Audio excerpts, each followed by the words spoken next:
man, a working man, taking care of her kids. Everything was perfect.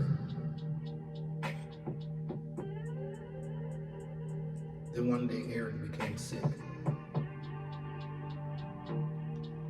They rushed to the emergency room because Eric passed out. Eric had a stroke. Eric lost all his memory. He could no longer remember Rose. He could no longer remember his children. He could no longer remember his stepdaughter. He could no longer remember where he worked, his name. He could remember anything. Every day Rose visited the hospital with pictures with his children, trying to jog his memory. He just couldn't remember. That went on for about a year. Rose devastated, crying herself to sleep every night. She had a man, but it was like she was a single mother again.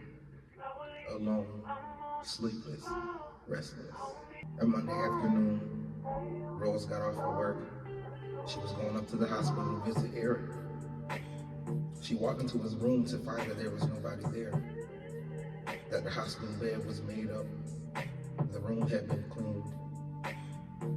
She went down the hall and she asked the nurse, she said, "Hey, I'm looking for my husband. He was just in his room." The nurse searched up his name and she said, "Well, can you come with me, please?" She took Rose into a room. There was standing a pastor, a doctor, Rose, and the nurse. They had to deliver the news to Rose that Eric had passed away the night before. Rose felt the weight of the world sink in on her heart. She felt everything that she had loved break away. She felt like her wings had been clipped. Rose fell to the floor with extreme grief, extreme pain, crying and crying and crying and crying.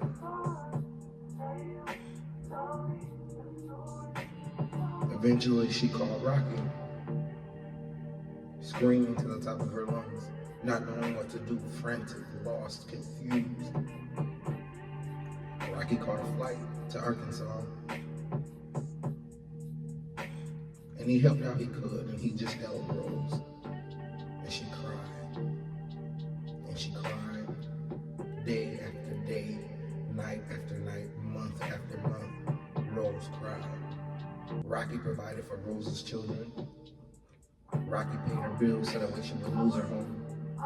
Rose fell into a deep, deep depression. But after a while, Rocky had to return home. He had his own life. He had to live her. So Rocky returned home.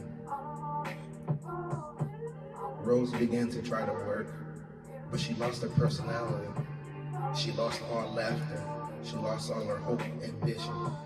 She simply went to work and came home. When anyone would try to speak to Rose, they would say, "Hey, good morning, Rose." Rose would reply, "Morning." She would always think to herself, never to say good morning, because there's nothing good about her mornings anymore. So just morning. With a blank face, with a blank expression.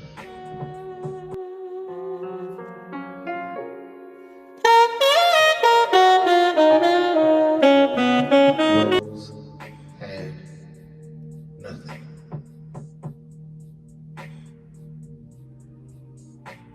Eventually, life insurance came in. This money brought her no happiness, no joy.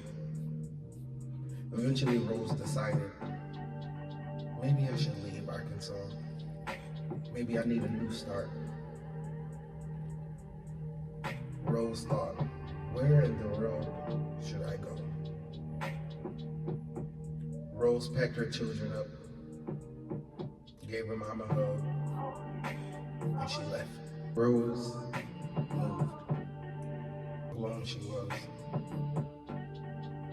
devastated. Eventually, Rose reached out to Rocky again. She asked Rocky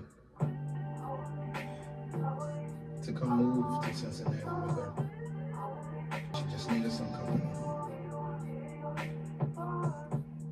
So Rocky moved.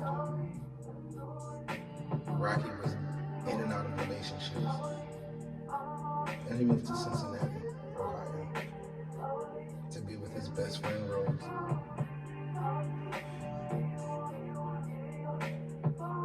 Over time, Rose smiled again. Over time, Rose laughed again. Still missing her husband. Her days got brighter because Rocky was there. Rocky helped in any way he could.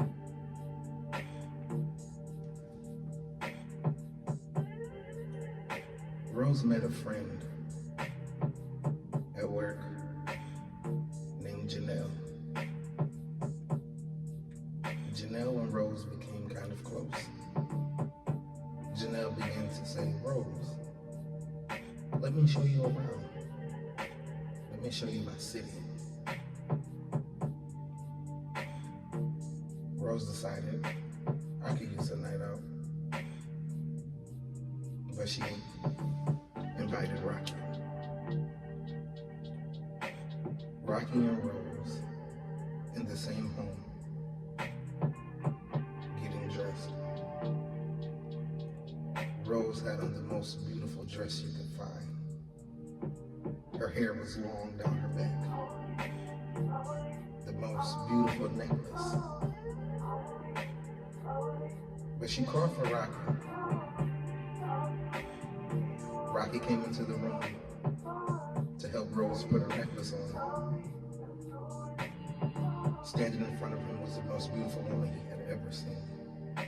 The most beautiful woman he had ever laid his eyes on. In that moment, Rocky realized that he loved Rose in a way that he never knew he loved her. But he could never tell Rose. He could never express this love that he felt. This is his best friend. She just lost the love of her life. He felt that if he wasn't good enough to express his love, so he kept it to himself. He held her shoes as she slipped each delicate foot into the shoe, raising her up about 5 inches higher. Then she turned towards him and she buttoned up his shirt, fixed his tie.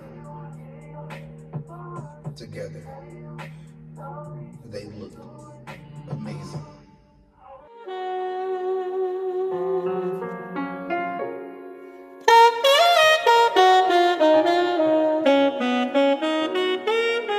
As they approached the venue that Janelle had invited them to, the annual office party,